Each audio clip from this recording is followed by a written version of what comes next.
आज की इस वीडियो में हम स्पेशली एक टूर्नामेंट की बात करेंगे जो कि बीसीसीआई द्वारा ऑर्गेनाइज्ड है। देखा जाए तो इसकी फाउंडेशन जो थी वो 2008 में हुई थी।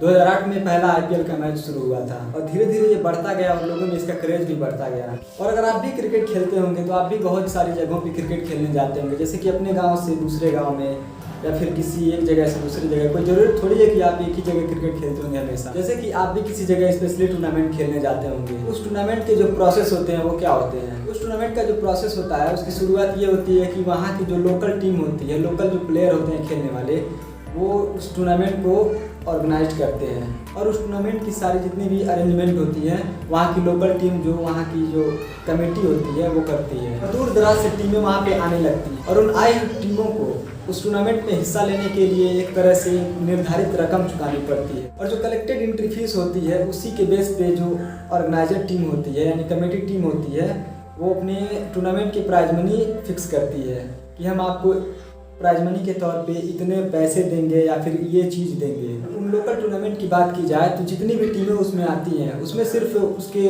विनर को और रनर अप को ही प्राइज मनी दिया जाता है। बाकी की टीमें जो होती हैं खाली हाथ होती हैं। अगर उस टूर्नामेंट में वो विनर नहीं बनते हैं या फिर रनर अप नहीं रहते हैं तो उन्हें कोई भी प्राइज मनी नहीं दी जाती। आज की वीडियो में हम बात करने वाले हैं आईपीएल की। तो आईपीएल में ऐसा कुछ नहीं होता है। आईपीएल में जितनी भी टीमें भाग लेती हैं उन टीमों में से किसी भी टीम को नुकसान का सामना नहीं करना पड़ता है। रीजंस क्या है, क्यों टीमें कोई लॉस में नहीं होती है, आज की इस वीडियो में आइए समझते हैं। दोस्तों वीडियो को बिना स्किप किए पूरा देखेंगे तभी टोटल आपको समझ में आ जाएगा कि आखिर आईपीएल का जो बिजनेस मॉडल है वो काम कैसे करता है, कैसे आईपीएल की टीमें कमाई करती हैं। और आप इस चैनल को सब्सक्राइब भी कर सकते हैं, जिससे मुझे सपोर्ट मिलेगा और मैं आगे और भी अच्छी वीडियो बनाता रहूँ जो कि आपके नॉलेज को और बढ़ाएं। आईपीएल की टीमों की प्रॉफिट की बात करने से पहले हम ये बात करते हैं कि आईपीएल की टीमें पर साल खर्चा कितनी करती हैं। फ्रेंचाइज सबसे ज़्यादा खर्चा करती है अपने प्लेयरों की फीस पे, यानी कि हर साल वो अपने प्लेयरों को कितना रकम देती है। क्या ये फिक्स करती है कि हर साल टीमें अपने खिलाड़ियों पे कितना खर्चा करेंगी,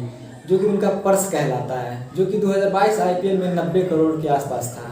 पहला खर्चा ये होता है 90 करोड़। और दूसरा सबसे बड़ा जो खर्चा होता है वो ये होता है कि टीमों के प्लेयर्स जो होते हैं उनके होटल्स की अरेंजमेंट, उनके फ्लाइट्स की अरेंजमेंट, उनके खाने पीने, रहन सहन, बाकी बहुत सारी चीज़ें होती हैं जिनमें करीब हर एक फ्रेंचाइज को 30 करोड़ के आसपास खर्च करना पड़ता है। इस हिसाब से हर साल सभी फ्रेंचाइज करीब 130 से 135 करोड़ के आसपास खर्च करती हैं। और अगर देखा जाए तो आईपीएल का जो प्राइज मनी होता है वो होता है करीब 20 करोड़, यानी जो टीम आईपीएल जीतती है उन्हें 20 करोड़ का प्राइज मनी मिलता है। तो अगर देखा जाए तो प्राइज मनी जो है 20 करोड़ का और 130 करोड़ 25 करोड़ खर्चा है, तो आखिर प्रत्येक जो टीम होती है, हर एक फ्रेंचाइज होती है, वो कहाँ से अपने सोर्सेज, कहाँ से अपने पैसे निकालती है, सोर्स ऑफ इनकम कहाँ से होता है।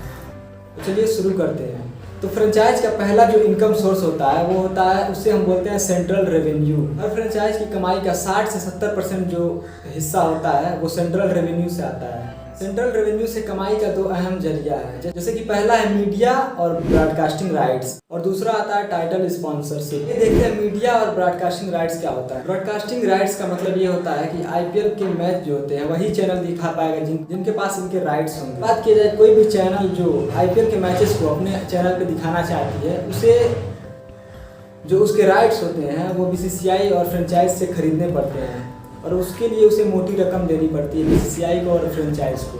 अगर देखा जाए तो आईपीएल की शुरुआत 2008 से अगले 10 साल तक जो राइट्स थे वो सोनी के पास थे, जिसके लिए सोनी ने बीसीसीआई को करीब 8200 करोड़ रुपए दिए थे। 2018 में ब्रॉडकास्टिंग राइट्स की फिर बोली लगी और इस बारी बाजी मारी स्टार स्पोर्ट ने 2018 से 2022 तक के 5 साल का जो राइट्स था वो करीब 16,374 करोड़ में बीसीसीआई से खरीदा। और स्पोर्ट जानकारों का मानना ये है कि अगली जो बोली लगेगी 2023 से 2028 की वो करीब 30,000 करोड़ रुपए की लग सकती है। सेंट्रल रेवेन्यू का दूसरा जो सोर्स है वो है टाइटल स्पॉन्सरशिप। अगर आप आईपीएल देखते होंगे तो आईपीएल अगर कहीं भी लिखा होता है या कोई भी कमेंटेटर अगर आईपीएल बोलता है, आईपीएल को बोलने से पहले वो किसी कंपनी का नाम उसके साथ जोड़ के बोलता है। जैसे कि इस बारी की जो आईपीएल है वो टाटा आईपीएल कही जाती है और इसके पहले DLF IPL, Vivo IPL, dream 11 IPL, Pepsi IPL. Title sponsorship की बात की जाए तो अगर कहीं भी आईपीएल लिखा होता है या कोई भी कमेंटेटर आईपीएल का नाम लेता है तो वो सिर्फ आईपीएल नहीं बोलता है। आईपीएल बोलने से पहले वो किसी कंपनी का नाम लेता है।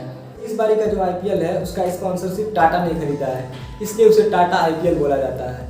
इसके पहले Vivo IPL, dream 11 IPL, Pepsi IPL, उसके बाद उसके पहले DLF IPL, बहुत सारे जो नाम हैं कंपनी के नाम हैं वो उसके पहले जुड़ चुके हैं। सिर्फ 2 साल के लिए टाटा ने BCCI को करीब 300 करोड़ रुपए के आसपास दिए हैं। 2008 से 2012 तक का जो स्पॉन्सरशिप देखा जाए तो वो DLF के पास था, जो कि एक बहुत बड़ी रियल एस्टेट कंपनी है। इसके लिए BCCI को DLF ने करीब 200 करोड़ रुपए दिए थे ताकि IPL के नाम से पहले DLF नाम जोड़ा जा सके। इसके बाद अगले 5 साल के लिए पेप्सी ने 397 करोड़ रुपए सिर्फ इस टाइटल स्पॉन्सरशिप के लिए खर्च किए।